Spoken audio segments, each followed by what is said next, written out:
Everyone, कैसे हैं आप सब। आई रियली होप कि आप सब बहुत अच्छे होंगे। Welcome back to my channel and welcome to new video.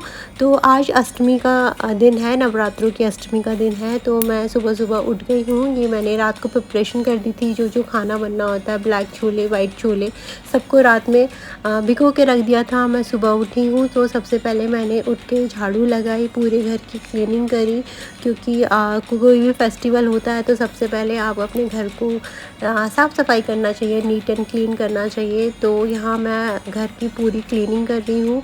उसके बाद मैंने पूरे घर में पोछा भी लगाया, क्योंकि यहाँ ओमान में मेरे पास कोई मेड नहीं है तो सब कुछ मुझे ही करना पड़ता है। तो इस तरीके से मैंने अपने घर की सारी क्लीनिंग करी। अभी मेरे हस्बैंड और मेरी बेटी सो रही थी तो उनके उठने से पहले मैंने सारी घर की क्लीनिंग सब कर दी थी।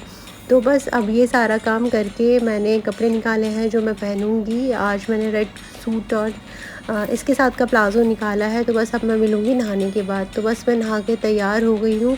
अब मैं जाऊँगी किचन में। सबसे पहले मैं खाना बनाऊँगी, उसके बाद करूँगी मैं पूजा। तो ये महाअष्टमी का ब्लॉग है। तो मैं आपको यहाँ दिखाऊंगी कि ओमान में मैंने नवरात्रों की अष्टमी को किस तरीके से मनाया, क्योंकि इंडिया में तो अष्टमी अच्छे से मनाते हैं, चहल पहल भी रहती है, आराम से कन्याएं भी मिल जाती हैं। तो यहाँ मैं आपको दिखाऊंगी कि मुझे कन्याएं मिली या नहीं मिली, और मैंने अपना अष्टमी का जो ये फेस्टिवल है इसको कैसे ओमान में सेलिब्रेट किया इंडिया से बाहर। तो आप पूरे ब्लॉग में बने रहिएगा और ब्लॉग को एंजॉय कीजिएगा।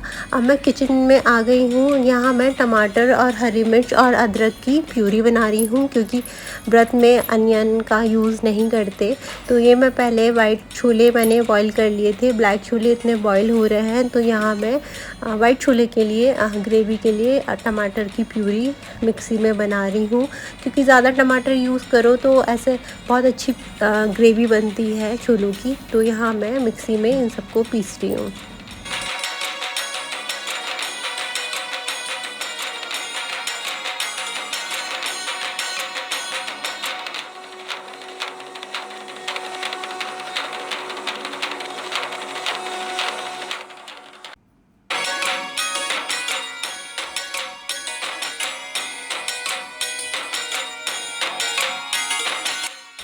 तो यहाँ पे मैंने बस इतने मेरे ब्लैक चने आपको दिख रहे होंगे बॉईल हो रहे हैं, इसमें मैंने वाइट छोले की प्यूरी, टमाटर की प्यूरी डाल के इसमें जो भी मसाले होते हैं वो डालकर और कस्तूरी मेथी डालकर इसको मैंने बना लिया है।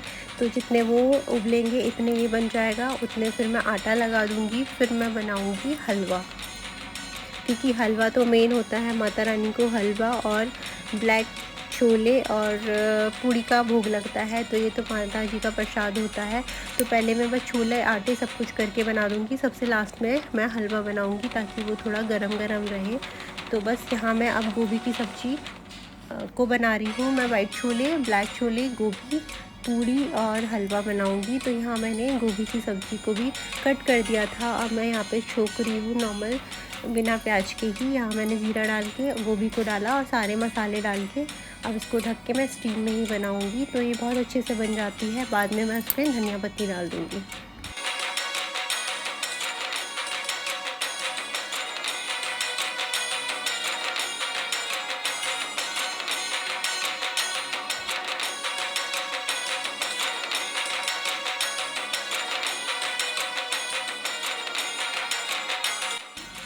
तो अब बनाती हूँ मैं हलवा। मैंने कढ़ाई ली है, इसमें मैंने देसी घी डाल दिया है और अब मैं सूजी लूँगी जितना मुझे हलवा बनाना है। कुछ लोग सूजी को नॉर्मल भी रोस्ट करते हैं बिना घी के, बट मैं जितना सूजी के हलवे में जितना देसी घी हो उतना वो अच्छा बनता है, और माता का प्रसाद है तो मैं तो खूब सारा घी डाल के बनाती हूँ।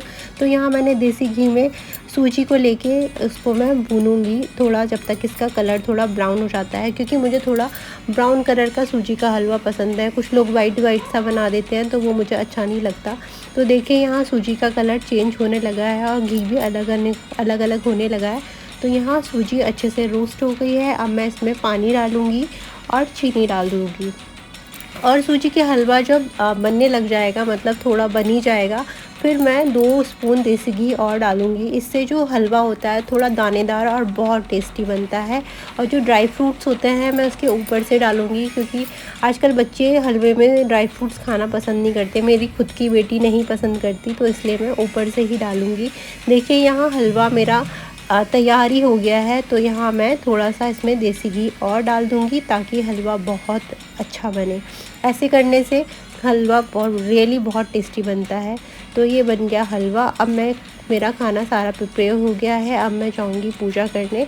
तो यहाँ मैंने भगवान जी बहुत सारे ऐसे रख रखे हैं जिन्हें रोज़ स्नान कराना पड़ता है, नहलाना पड़ता है। तो बस यहाँ मैं जल्दी-जल्दी अपने सारे भगवान जी को नहलाऊँगी, फिर मैं माता का पाठ करूँगी, हवन करूँगी और फिर माता रानी को भोग लगाऊँगी। आज के दिन पूजा थोड़ी-सी लंबी हो जाती है, क्योंकि अष्टमी का दिन होता है। हमें माता रानी को जो प्रसाद बना है उसको भी अच्छे से भोग लगाना होता है। तो बस यहाँ मैं जल्दी-जल्दी से अपने ठाकुर जी को स्नान करा के उन्हें यहाँ कपड़े पहना रही हूँ और तैयार कर रही हूँ।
ये माता रानी की प्लेट है जो मैं भोग लगाने के लिए तैयार की थी। इसमें मैंने पूड़ी, हलवा पूड़ी और जो कुछ भी बनाया है वो सब मैंने इसमें रख दिया है। और ये दूसरी थाली मेरे ठाकुर जी की है, क्योंकि दोनों को मैं अलग-अलग भोग लगाऊंगी। अब मैं आ गई हूँ, अपनी बेटी को मैंने नहला दिया है उठा के। बस अब मैं इसको तैयार करूँगी, क्योंकि ये भी तो एक छोटी सी कन्या है, मेरी माता रानी जी है, तो इसे मैं अच्छे से तैयार करूँगी।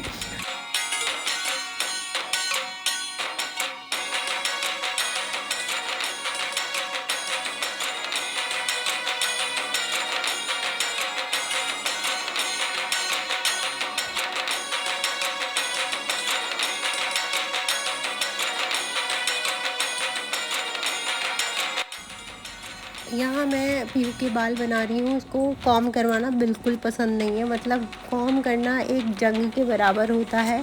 तो मैंने इसको शैम्पू किया था, तो मैंने कहा कि मैं अच्छे से कॉम करके हेयर स्टाइल बना देती हूँ। बट देखो इसका मुंह बन जाता है, कॉम ये बिल्कुल नहीं कराना चाहती। तो बस यहाँ मैं इसके बालों को ठीक कर रही हूँ, फिर हम खिलाएँगे कन्याओं को खाना।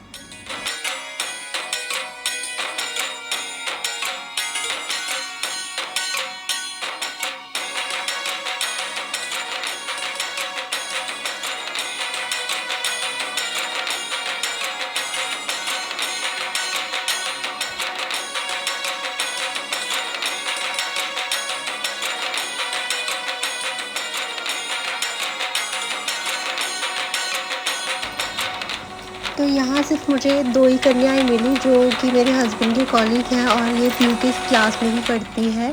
तो सिर्फ यही मिली, क्योंकि इंडिया में मिलना तो बहुत ईज़िली मिल जाती हैं, यहाँ पे सिर्फ मुझे यही मिली।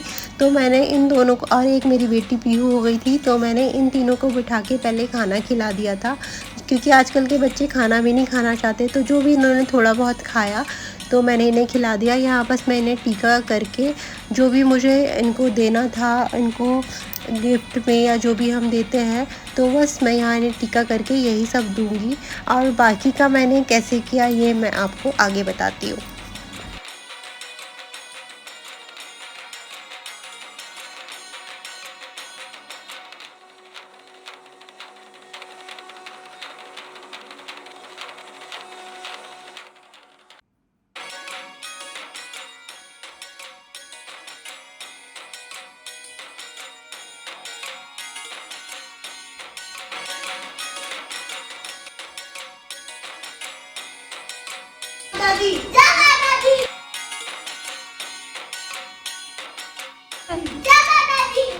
बाकी कन्याओं का प्रसाद मैंने ऐसे कंटेनर में पैक कर दिया था। इसमें नारियल और पूरी रखना बाकी है, और जो भी बच्चों को पसंद होता है जूस, चॉकलेट, वेफर्स, उसके साथ मैंने पैक करके उनके घर भिजवा दिया था, जिसमें उनके घर की बेटियां थी, क्योंकि सबका आना पॉसिबल नहीं था, दूर दूर रहते थे। तो इस तरीके से मैंने इंडिया से बाहर रह के भी अपना फेस्टिवल बनाया। बाद में मैंने माता रानी से माफ़ी मांग ली, क्योंकि यहाँ उतना नहीं हो पाया, बट जितना भी हो पाया उसमें मैंने कर दिया। बाद में मैंने माफ़ी मांग ली, क्योंकि सबसे कुछ ना कुछ गलतियाँ हो जाती हैं। तो ये था मेरा अष्टमी ब्लॉग। अगर आपको मेरा ब्लॉग अच्छा लगा है तो प्लीज़ लाइक कीजिएगा, मेरी वीडियो को, चैनल को सब्सक्राइब कीजिएगा। Thanks for watching, take care, bye bye.